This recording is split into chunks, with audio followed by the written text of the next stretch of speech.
কেমন সাড়া পাচ্ছেন? মানুষ একদম তাকিয়ে আছে, মানুষ আশাবাদী নরেন্দ্র মোদীজির দিকে। যে মানুষ জানে, মানুষ বলছে কিছু মাসের ব্যাপার, কিছু দিনের ব্যাপার, মোদীজি আবার প্রধানমন্ত্রীর শপথ দেবেন। এই প্রত্যেক মানুষ মোদীজির দিকে তাকিয়ে আছে, তাই বিজেপির দিকে তাকিয়ে আছে। প্রচারে কোন কোন বিষয়গুলো সবচেয়ে বেশি গুরুত্ব পাচ্ছে? মোদীজি যে এত প্রকল্প যোজনা মানুষের জন্য পাঠিয়েছেন, আমরা শুনেছি যে এই যে এত চুরির টাকা, কিছুদিন মোদীজি দুদিন আগেই বলেছেন যে চুরির টাকাগুলো যেগুলো গেছে ওগুলো সব বাংলার মানুষকে উনি ফিরিয়ে দেবেন। মানুষ উৎসাহিত যে চুরির টাকা তারা ফেরত পাবে। এক, দুই, যে উন্নয়নের কাজ হয়েছে, যে যোজনাগুলো হয়েছে, ভারতে যে উন্নয়নগুলো হয়েছে, আর যেই যোজনাগুলো মমতা সরকার, তৃণমূল সরকার অ্যানাউন্স করেছে, তারও টাকা পয়সাগুলো তো কাটমানিতে বেরিয়ে যাচ্ছে। মানুষ তাই জন্য চাইছে যে মোদিজির নেতৃত্বে বিকশিত ভারত তো হবে, বিকশিত বাংলাও গড়ে উঠুক।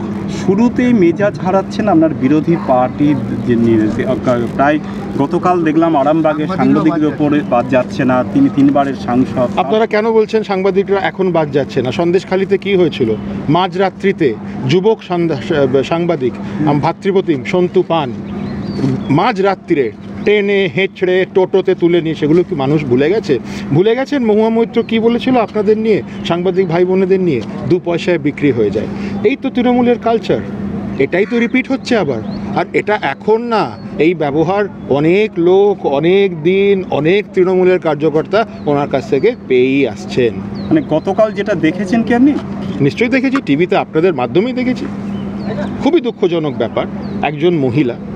একজন মহিলা হলো আমাদের মায়ের স্বরূপ, তাকে আমরা মাতৃশক্তি বলি, তার সাথে এই ব্যবহার, আমি এটাকে নিন্দা জানাই। এটা উচিত হয়নি, কিন্তু উনি যেটা করেছেন, ওনার পরিচয় উনি দিলেন, এটাতে আর কি মন্তব্য? মানে প্রতিপক্ষ দেখে কোথাও আতঙ্ক হয়ে গেল নাকি? ওনাকে জিজ্ঞেস করুন, আপনাকে কি বলবে তখন দেখবেন। এই প্রশ্নটা ওনাকে জিজ্ঞেস করুন। কি বলবেন? ইতিমধ্যেই তিনিও প্রচার করছেন, সিপিএমের প্রচার করছেন। না, সাংবাদিকরা শুনুন, সাংবাদিক ভাই বোনেরা, আমরা বলি সংবিধানের the 4th pillar of society, এটা ভোলা যাবে না। Is the 4th pillar. আপনাদের মান সম্মানের ব্যাপার, এইভাবে কারোর সাথে ব্যবহারটা ঠিক না। তাই জন্য বলছি, ব্যবহারই হলো মানুষের প্রথম পরিচয়।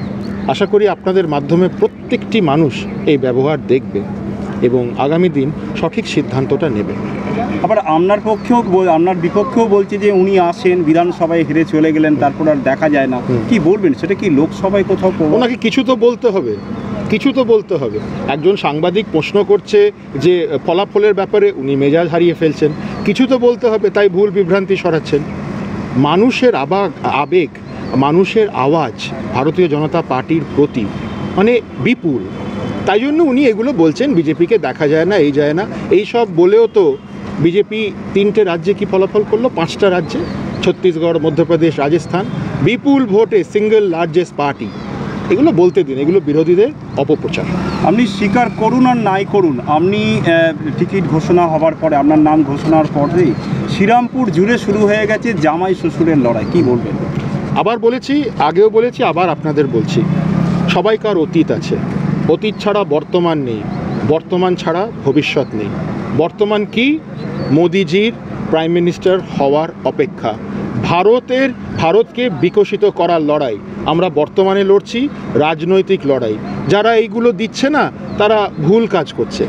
যা অতীত আছে, অতীত তো আছে, আমি অতীত মুছতে পারবো না, আমি বর্তমানে আছি। যারা অতীতে থাকতে চায় তারা অতীতে থাকুক। রাজনৈতিক লড়াই, চোখে চোখ মিলিয়ে লড়াই হবে। Thank you.